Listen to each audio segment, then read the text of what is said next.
हरे कृष्णा। संजय जी आगे कहते हैं, इसी प्रकार वीर अभिमन्यु ने बारंबार सिंहनाद करते हुए अपने पितृव्य भीमसेन के अत्यंत बैरी महाधनुर्धर अलम्बुश पर वेग से आक्रमण किया। फिर तो वे मनुष्य तथा राक्षस दोनों वीर तुरंत ही युद्ध स्थल में एक दूसरे से भिड़ गए। राक्षस श्रेष्ठ अलम्बुश मायावी था और अर्जुन कुमार अभिमन्यु को दिव्यास्त्रों का ज्ञान था। तदंतर अर्जुन पुत्र अभिमन्यु ने तीखे सायकों से रणक्षेत्र में अलम्बुश को बीध कर पुनः 5 बाणों से घायल कर दिया। तब क्रोध में भरे हुए अलम्बुश ने भी 9 शीघ्रगामी बाणों द्वारा अर्जुन पुत्र अभिमन्यु की छाती में उसी प्रकार वेगपूर्वक प्रहार कर दिया। तत्पश्चात शीघ्रतापूर्वक सारे कार्य करने वाले निशाचर ने 1000 बाण मारकर युद्ध स्थल में अर्जुन के पुत्र को पीड़ित कर दिया। इससे क्रुद्ध होकर अभिमन्यु ने राक्षस राज अलम्बुश की चौड़ी छाती में झुकी गांठ वाले 9 पैने बाण मार दिए। वे बाण राक्षस के शरीर को विदीर्ण करके उसके मर्म स्थानों में धस गए। राजन, उन बाणों से संपूर्ण अंगों के शक्त विषक्त हो जाने पर राक्षस राज अलम्बुश खिले हुए पलाश के वृक्षों की भांति पर्वत की भांति सुशोभित होने लगा। सुवर्णमय पंख से युक्त उन बाणों को अपने अंगों में धारण किए महाबली राक्षस राज अलम्बुश अग्नि की ज्वाला से युक्त पर्वत की भांति शोभा पा रहा था। महाराज, तब अमर्षशील अलम्बुश ने कुपित होकर देवराज इंद्र के समान पराक्रमी अर्जुन कुमार को पंखों वाले बाणों से आच्छादित कर दिया।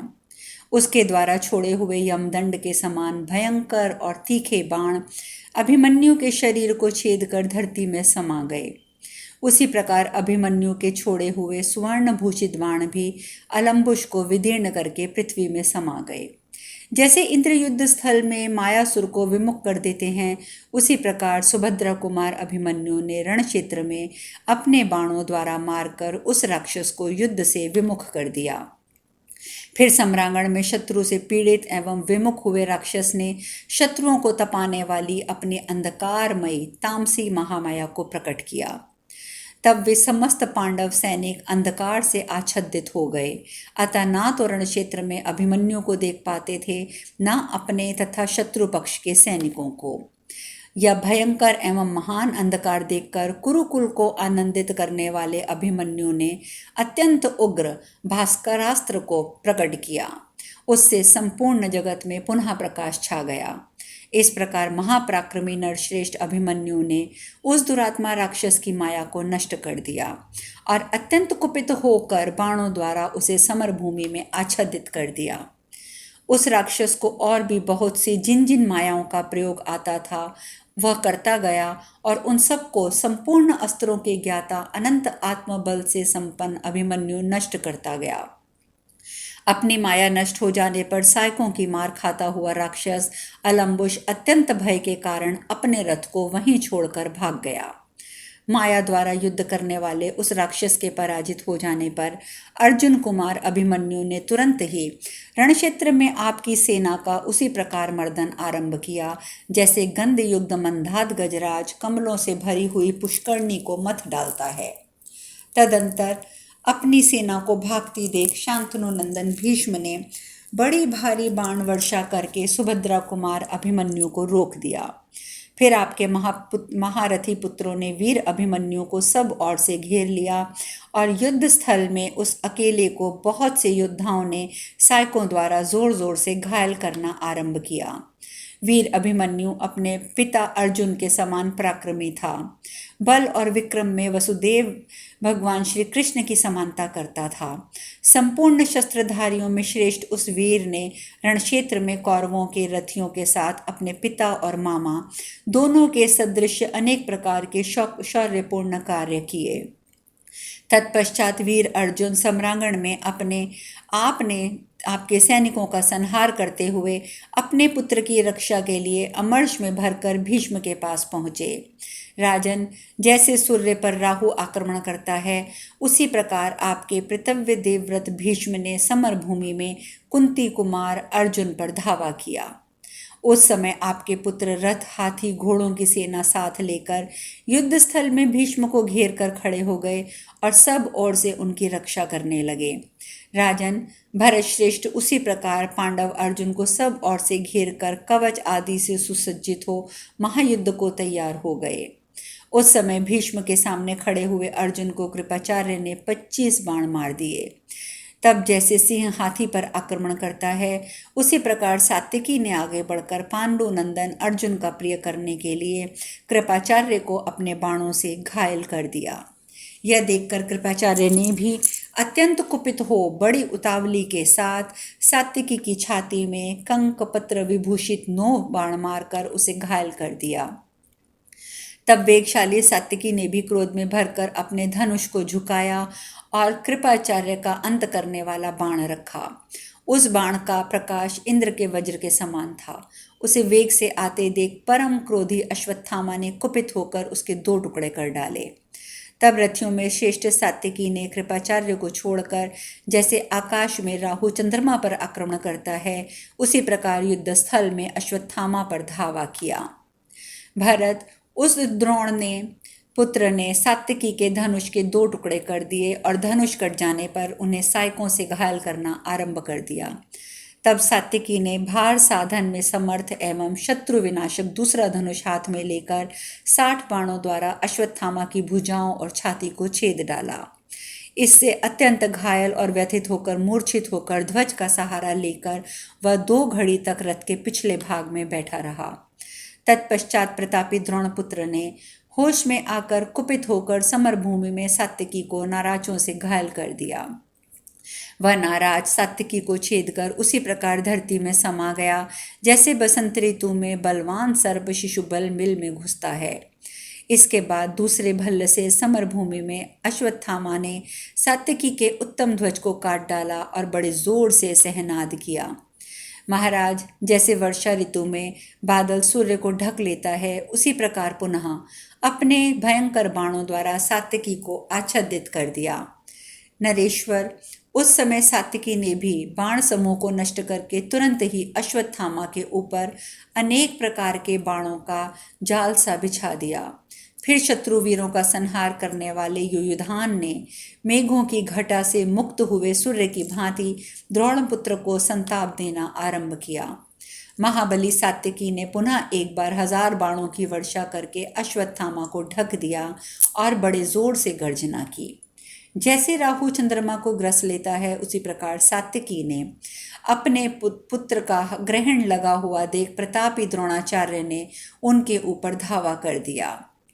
राजन, उस महायुद्ध में सात्विकी द्वारा पीड़ित हुए अपने पुत्र की रक्षा करने के लिए आचार्य ने तीखे बाण से उन्हें घायल कर दिया। तब सात्विकी ने रण क्षेत्र में गुरुपुत्र महारथी अश्वत्थामा को छोड़कर पूर्णतः लोहे के बने हुए 20 बाणों से द्रोणाचार्य को बींध डाला।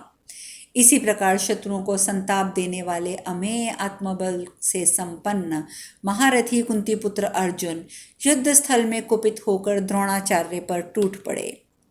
महाराज, तत्पश्चात द्रोणाचार्य और अर्जुन उस महासमर में एक दूसरे से भिड़ गए, मानो आकाश में बुध और शुक्र एक दूसरे पर आक्रमण कर रहे हों।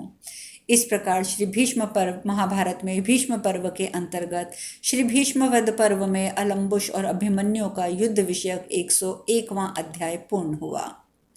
यह सब सुनने के पश्चात धृतराष्ट्र ने पुनः पूछा, संजय, महाधनुर्धर द्रोण और पांडु नंदन अर्जुन, इन दोनों पुरुष सिंहों को रण क्षेत्र में किस प्रकार यत्नपूर्वक एक दूसरे का सामना करा?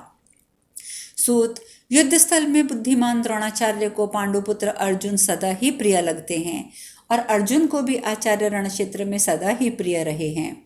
उस समय समरभूमि में 2 प्रचंड सिंहों की भांति हर्ष और उत्साह में भरे हुए दोनों महारथी द्रोणाचार्य और धनंजय किस प्रकार प्रयत्नपूर्वक एक दूसरे से युद्ध करते थे। संजय ने कहा, महाराज, समरभूमि में द्रोणाचार्य अर्जुन को अपना प्रिय नहीं समझते हैं। अर्जुन भी क्षत्रिय धर्म को आगे रखकर युद्ध स्थल में गुरु को अपना प्रिय नहीं मानते हैं। राजन, क्षत्रिय लोग आपस में किसी को नहीं छोड़ते हैं। वे पिता और भाइयों के साथ मर्यादा शून्य होकर युद्ध करते हैं। भरत, उस रण क्षेत्र में अर्जुन ने द्रोणाचार्य को 3 बाणों से घायल किया, परंतु अर्जुन के धनुष से छूटे हुए बाणों को युद्ध स्थल में द्रोणाचार्य ने कुछ भी नहीं समझा। तब अर्जुन ने समरभूमि में अपने बाणों की वर्षा से पुनः द्रोणाचार्य को ढक दिया। यह देखकर वह रोष से जल उठे, मानो वन में दावानल प्रज्वलित हो उठा हो। भरत नंदन राजेंद्र, तब द्रोणाचार्य ने झुकी हुई गांठ वाले बाणों से अर्जुन को शीघ्र ही आच्छादित कर दिया। राजन, तब राजा दुर्योधन ने सुशर्मा को समरभूमि में द्रोणाचार्य के पृष्ठभाग की रक्षा के लिए प्रेरित किया।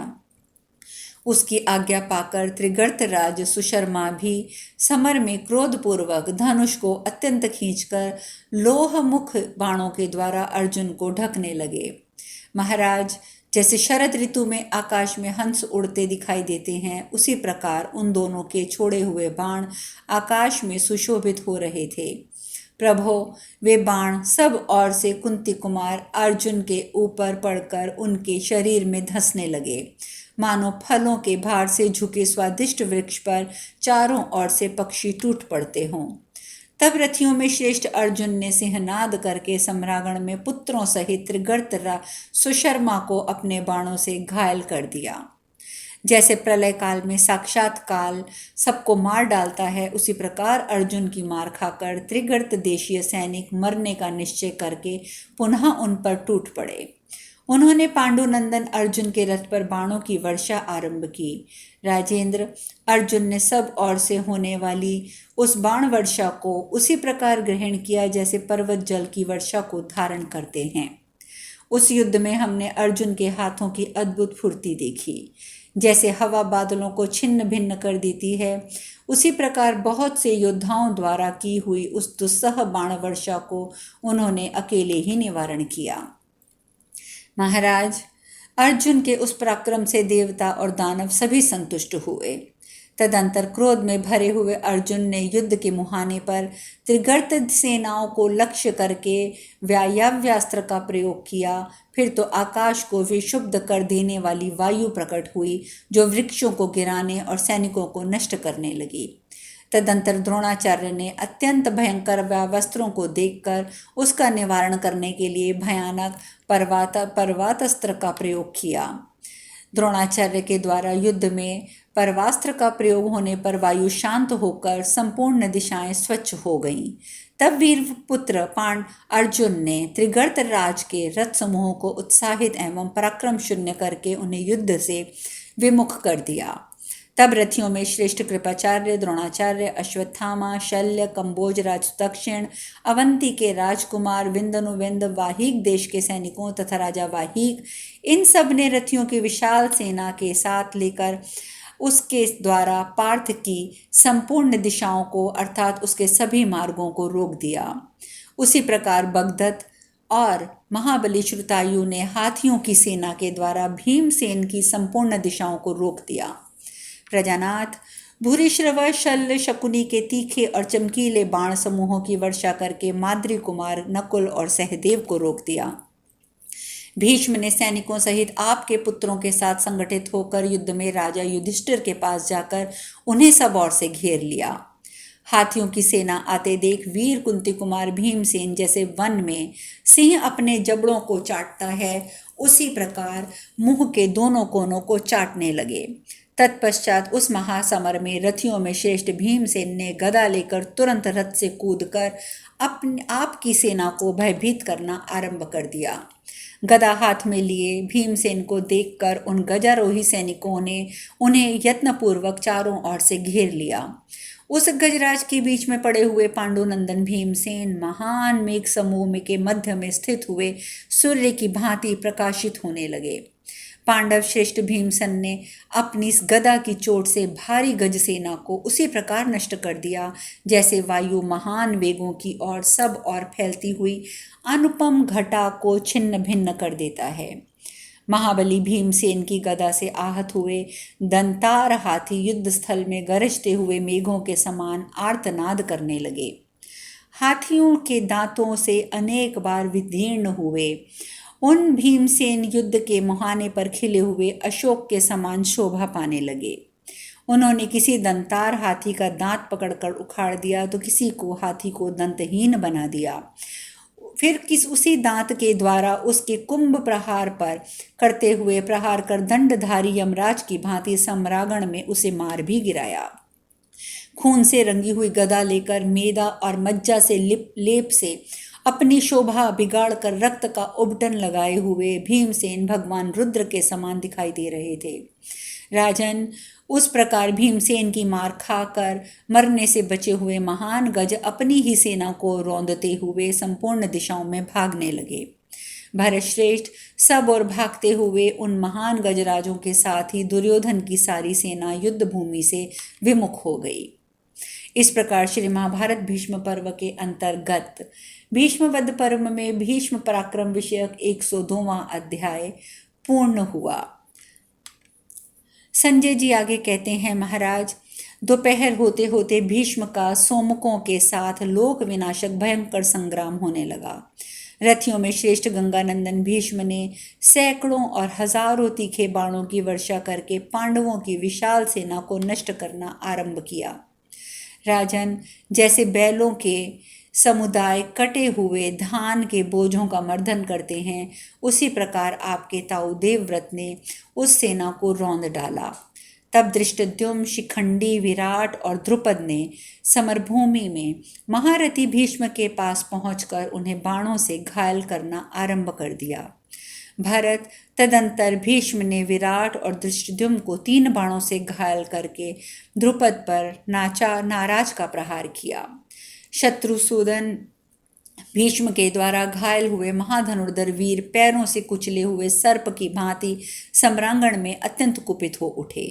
शिखंडी ने भरतवंशियों के पितामह भीष्म को बींद डाला, परंतु मन ही मन उसे स्त्री रूप मानकर अपनी मर्यादा से च्युत न होने वाले भीष्म ने उस पर प्रहार नहीं किया। धृष्टद्युम्न रण क्षेत्र में क्रोध की अग्नि की भांति जल उठे।